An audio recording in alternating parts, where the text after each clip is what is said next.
Hello and welcome to this episode of Masters of Change. When we look at change, what are the things that we see are changing around us?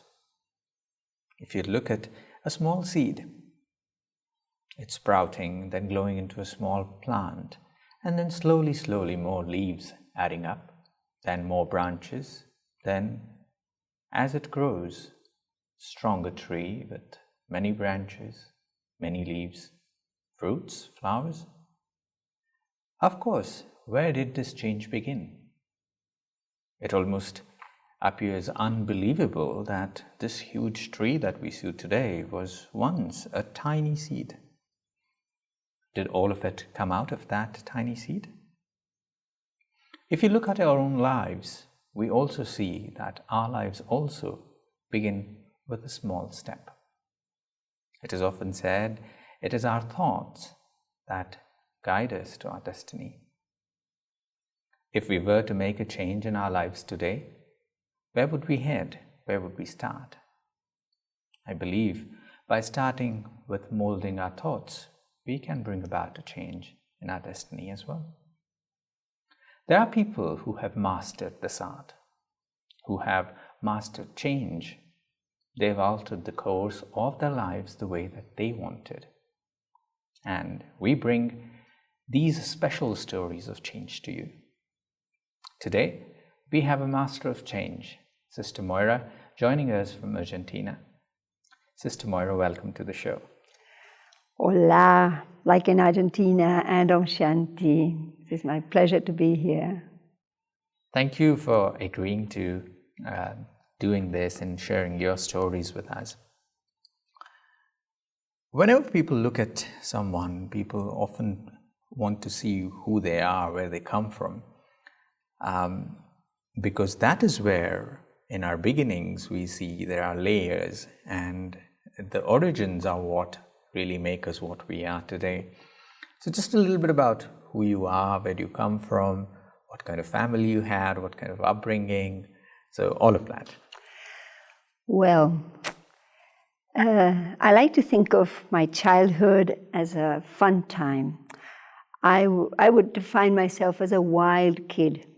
I come from a very good family in Argentina, and I was brought up on a farm in the wildlife. I loved animals, and my parents were very generous, very open. Our home was a kind of meeting place. For anybody wanting to come was always invited to come, and there was always that friendship, that willingness to host. And we were sent, I left home when I was 6. Mm-hmm. I was brought up in a boarding school, a British boarding school. Argentina is a Spanish-speaking country, but I had a British education. And so I came back home like every 2 months. Mm. So I grew up to be a very independent person. And I feel I was a good student because I used to fulfill all my responsibilities without having anyone telling me what to do. Mm. And my interest after school, actually being a boarder at school, prepared me for what would become my life later. Mm-hmm. As a spiritual seeker and person. And because I lived with diverse families, people from other countries around us, and it was somehow preparing us to live in the world. Mm. And after school, my interest was in medicine. So I thought that I would become a doctor. So I started with surgical nursing. Mm. And so I made my way very quick into the operating theater. But when I became part of the medical world, I realized that was not for me. Mm.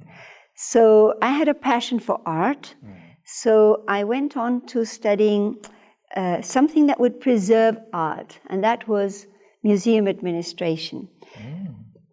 And then at some point in my life, I started traveling for a long, long time. And something very interesting happened because I was in Cairo, and I was in the Cairo Museum, and there were many street children. Mm. And they were somehow all around me, and they used to come a little bit ahead of me, and then they would stand there and laugh at me. Mm. And suddenly they were sitting on a sculpture. And even when there was these exhibitors of jewelry, they would stand on the other side, and I couldn't see the jewelry. I only saw the children's eyes.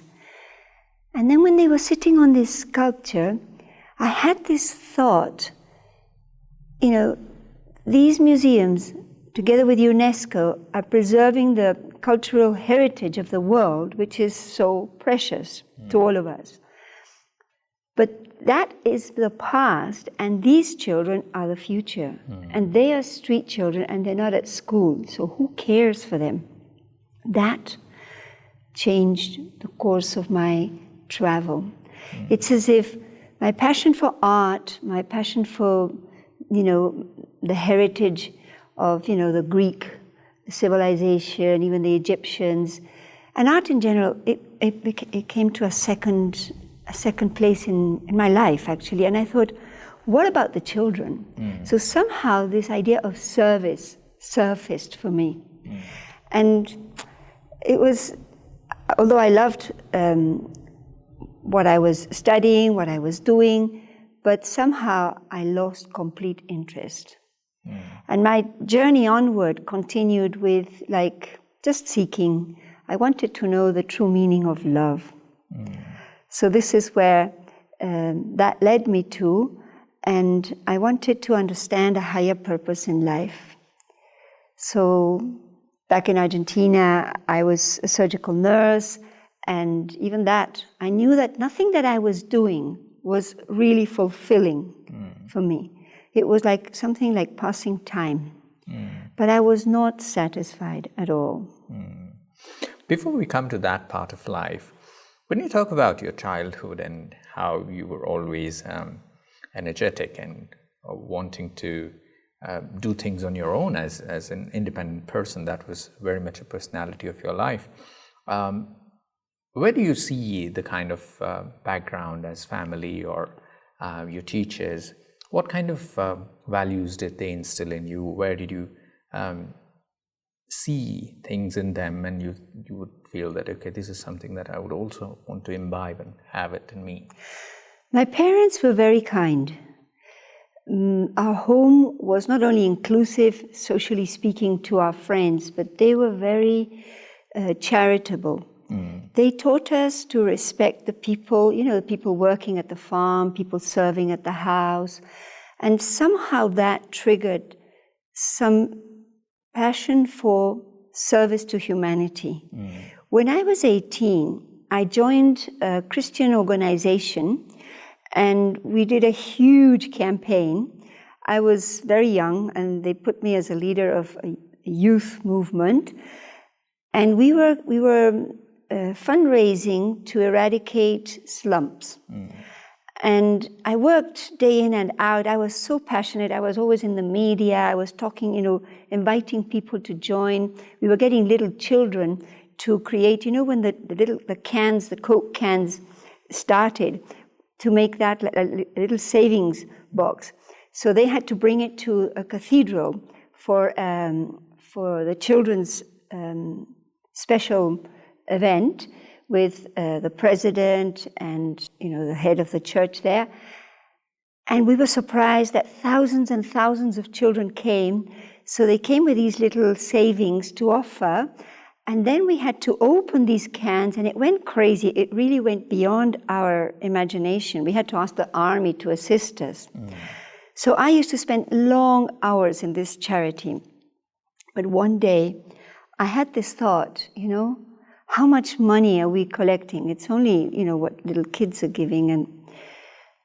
And I thought, beside a slump, there is another slump. And beside that, there is yet another slump. And I had this kind of flash. I said, if there is a way to help humanity, this is not it. I was left with an empty feeling that I was not doing, although I was giving the best of me, I was not really fulfilling a very significant need. The need was always much bigger than what we could give. So I kind of was a bit empty. And then I had this thought, who cares for me? And then I realized that I also had my own dilemmas. I also had my own, weaknesses and things. But somehow doing that awoke an interest in people. Although I knew that was not the way, being in Spanish we use this word assistentialist, It was not the way for me. It's not that other people do it and it's fine. But it left like a flavor that there was a call for me in people's needs.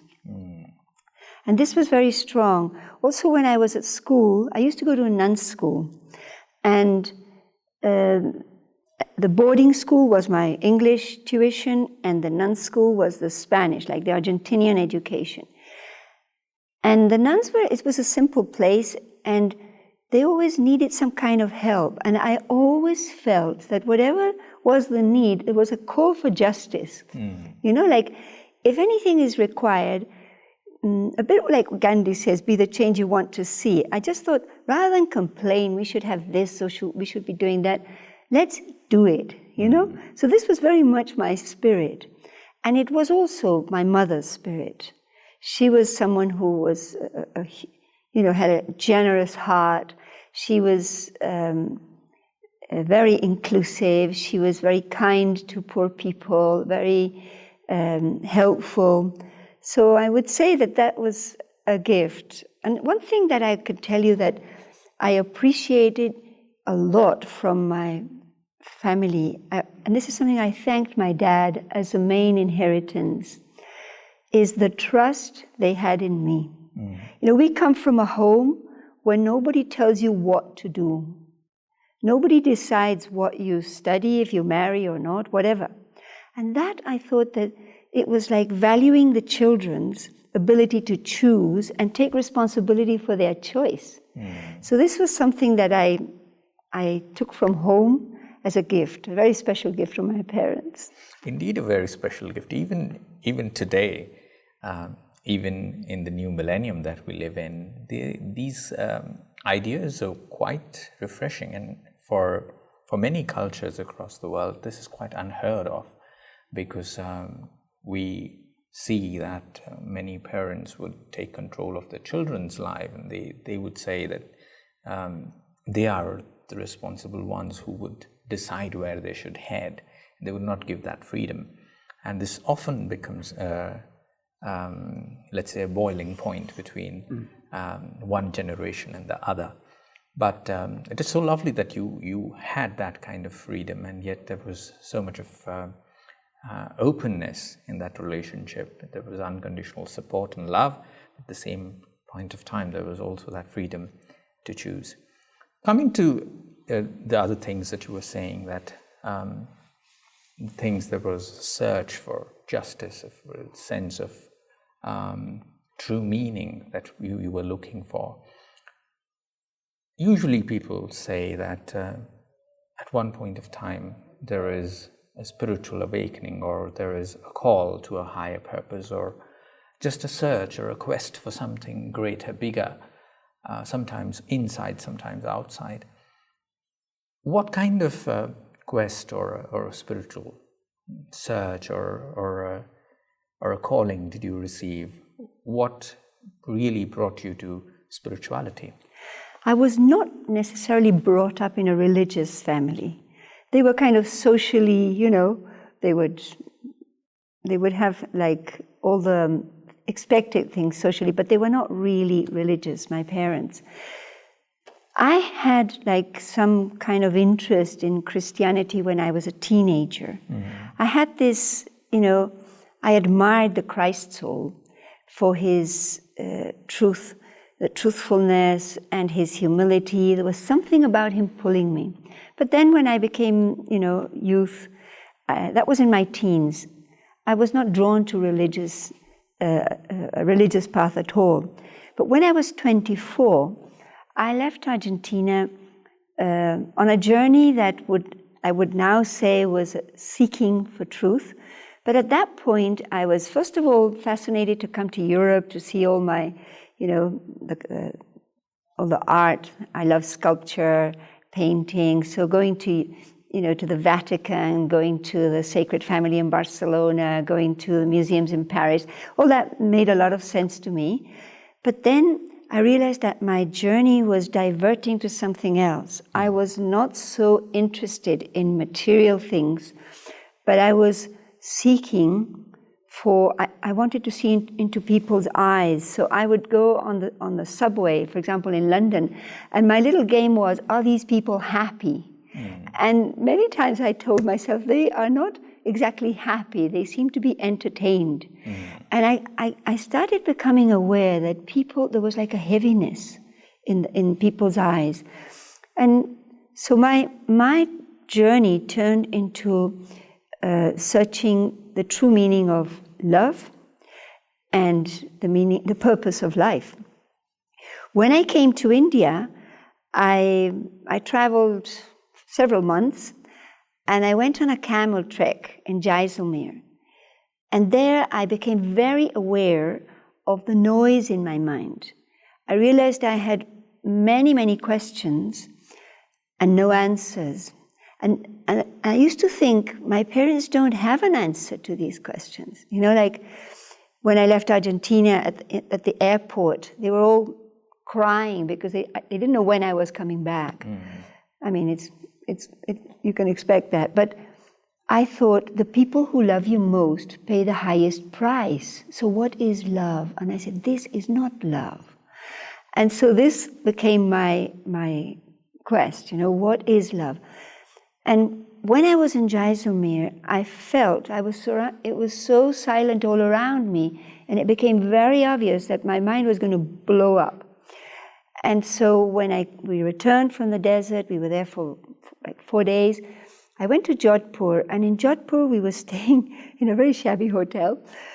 And I looked out of the window and I saw a man on the street, and I said, I'm going to ask him where in India I can rest my mind. What I think is funny now when I think about it is that I told myself, whatever he tells you, you do it. He could have sent me to the moon, but he sent me to Mount Abu. And so he said, rest your mind. And he said, you go to Mount Abu. And we were heading up. We were heading to Nepal for another trek. And that meant coming back. And it just made sense because it meant rest for my mind. Because every day I had to decide, where am I heading next? I had no route. So we came here with some other backpackers, and we came to Mount Abu, and we spent like 4 or 5 days, just wandering around. And one day I went to the Dilwara temple, and I was lying on the floor looking at the ceilings. I had this passion for art.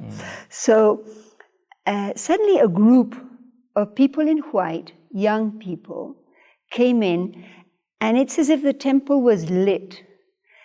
And I had this thought, I said, these people are happy. They were all smiling, and someone was guiding them and made them laugh. I said, whatever he's saying, he makes them laugh. And so I asked one of them, who are you? And it was a Colombian woman who said, we are young people from the world, we meditate. And that rang such a bell in my mind. And then she said, but this meditation is for free. And that touched some very important part of me. Because I had this conviction that true was for everyone. Yeah. So truth has no price tag. So it made sense. And so she said, go to Om Shanti Bhavan. So I walked back to the village, Mount Abu, and I ended up in a museum, which was kind of odd to me. The images were, I thought, I don't see the connection between those people and this place. Yes. And then they told me there's another place if you go round the lake and up the hill. And there is where I came to Om Shanti Bhavan, which is the headquarters of the Brahma Kumaris, the main venue. And there were some beautiful pictures, paintings on a wall. So someone came to explain to us. And these pictures had like a scene and a circle.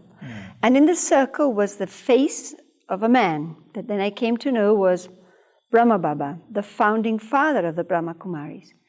Each picture had, and then we were told that these pictures were the visions that he had had many years ago. And I don't know what was said to me. I could only see his picture. And I was struck. And I just had this feeling, I know this man. I know him. And so I went from one picture to the next, and it was very clear that I know him. And then at the end of this long explanation, there was a picture of paradise, there was a picture of like turmoil in the world, a very dark picture. And at the end of all this explanation, we were offered meditation course. And I said, well, I want a teacher for myself. If they want to do, give them somebody else. I don't know, I must have felt that I had some rights. And so I took my first lessons. The first explanation I was offered was that I am a soul, that I'm different to my physical body. And I had gained a lot of weight on my travels. And this was a concern. And I asked the teacher, does meditation help you to lose weight? Lose weight. And she said, when your mind becomes cool, you will naturally go back to the normal weight of your body. And I thought, this is so sensible, because it's anxiety that makes you, and because I was anxious, I was very disturbed. And so this idea of being a soul, it was like mind-blowing. And I thought it was so liberating to understand that I was not the image, the reputation, and even the roles that I was playing. And so that was my first lesson. Then I took another lesson about the source of peace, about God. And that, when I started, because each lesson had a practice of meditation. Yeah. And when I did my second lesson, I had the feeling that I was no longer alone. And in this search that I was sharing, I felt a loneliness, that I was alone in the world with my questions and nobody to help me. I was surrounded by people, but internally I was alone. And when I was giving my first steps, I would say that God secretly won my heart. And it was like a warmth. It was light, it was warm. And I remember telling myself, this is love. This is divine love. And then I learned about karma.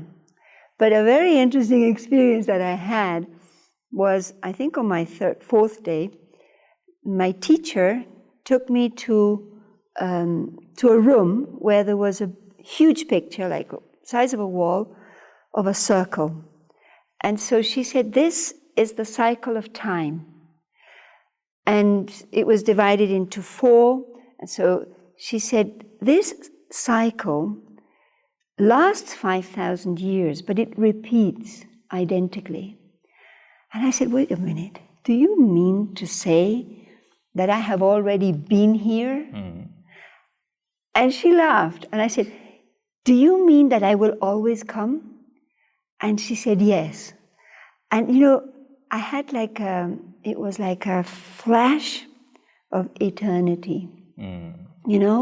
Like the past, the present, and the future were just all one. True. And it was so powerful that after that, I told myself, now she can say anything. I'm okay. It was like, it reassured something within me.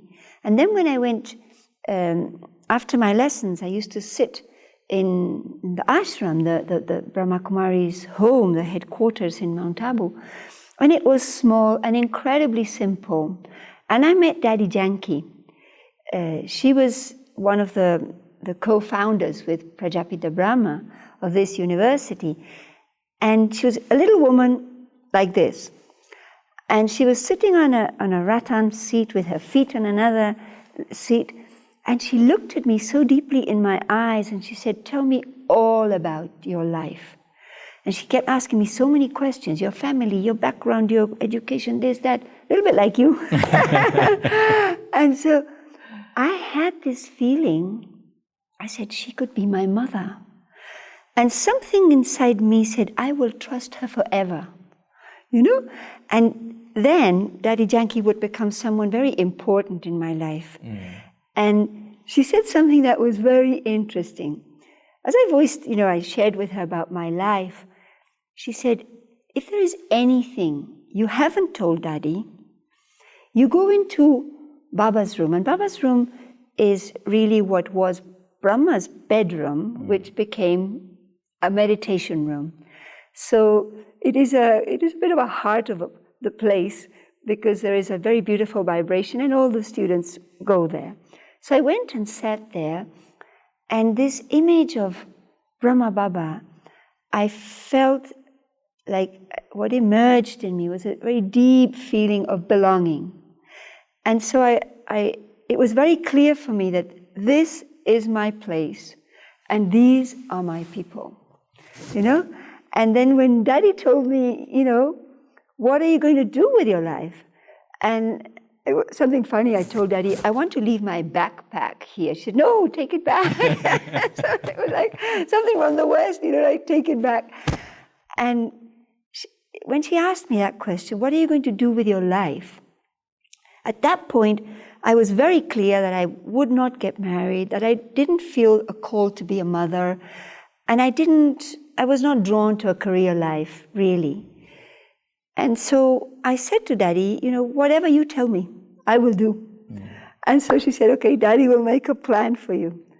And this is how I realized that the knowledge I was learning about time, the importance of change, and the need of humanity, in a way, took me to what would become a life of service, devoted to service to humanity. When we listen to your story, it almost appears out from a book, no lesser than a fairy tale, because how else could something lay out so beautifully, one thing after the other, as if it was all planned for you? Your journey of coming to the Brahma Kumaris, of your own journey of becoming a meditation teacher, offering what you had learned and what you were practicing every day, teaching that to people, picking up something from here in Mount Abu and heading back again there to South America. What kind of journey has that been about your own personal self, about what kind of changes that you had to make, leading a meditative lifestyle, teaching Raja Yoga meditation to people? Well, one thing I think meditation did for me is it opened my heart. It made my heart big. And I realized how important people and relationships are to me. Having said that, I had to transform a lot in terms of one very particular aspect and learning that I had was to learn to respond to challenges rather than react. And it took quite a while to realize that we are no victim, that we have no one to blame for how I am and how I feel, other than my own thoughts and feelings. So it was a very interesting time in my life in which I was going through opposition and a lot of criticism. As a Brahma Kumaris teacher, you know, I was like a figure of authority. I was also bossy, and that had to change as well. And going through what I would say storms, you know, stormy weather, I learned a lot about my own self-respect and my own value. And on the journey, I took help from senior yogis who guided me, but also I took a lot of help from God. And I took like refuge in the vision that He holds of me and how He sees me, and I think every child as a whole, as we originally are. So I remember there was a time in which I was very much criticized by the people that were around me. This was in Chile, when I spent a few years there. And I remember sitting one day in the meditation room speaking to God and saying, if I am worth anything, let me know. Because if what is being said is true, then, I shouldn't be doing any of this. And I had this beautiful experience of God's drishti, God's vision of my own self-worth and my value. And that became like a foundation of whom to trust and whom to take help from. Because sometimes even our own vision of ourselves is poor or limited. And how to come back to a place where you have hope and you are determined and you take responsibility for what I need to let go and transform or heal. But where do I take that inspiration from? And it comes from a pure vision of someone who is not judging me, but loves me unconditionally, who has helped me to heal my heart. And I think that has been a very major shift in my life, to realize that, nothing makes me angry, but it's just what I think of whatever is provoking me that triggers the reaction. And what I've learned is to respond, to wait, to observe, and to really take responsibility. And for the changes that I want to see in my life, I need to sow the seeds. Yes. And those seeds I can plant in the sanctuary of my own life, in the garden of my own heart. And then I get the fruit of that. And that has been such valuable treasure to learn and to hold for my life. Like, I'm responsible. But what I love about my spiritual path, which is a path of choice, is regaining freedom. Because this is what, I take responsibility for. I'm a free bird. My life can be as beautiful as I choose it to be. And this, I think, is really God's gift to me. Wow, that is so beautiful. When you say that these are things that you underwent yourself, you saw these challenges, but also you responded to those challenges in a different way. The kind of transformation that a person experiences in one's own life and sees that this is where I was and this is where I am today, and what I have changed and what I have become today, really makes a big difference to each one of us. Because as much as we look back upon our past, most of the people in the world would look at the missed opportunities, regrets of not doing what they could have done, always thinking that I could have done something better. But yet there are lives like yours who see those events as nothing but parts of life, but also seeing the gifts that you already possess. And if we all could change that in our lives to value and appreciate of being in the present moment, of being who we are, and the gifts that we already possess, maybe gifts from God, but the gifts that we have given to ourselves, our lives could be in a much better shape. There's more to ask, and of course I'm pretty sure there's much more to tell, but the clock says that this is where we need to stop. But thank you so much for coming here and sharing such personal stories of what goes inside, and how your story has been a story of change for yourself and for others as well. And I believe for many who are watching this, it will be an inspiration. And in future instances as well, we would love to listen to stories from you. Thank you once again for coming, Moira. Thanks, Sri. Thanks for your time and your interest. Thank you. Friends, I believe Moira's story would inspire many of us as well. There are many who are looking for something in their life. Sometimes whatever we are doing, whatever we seem up here doing, might not be the real thing.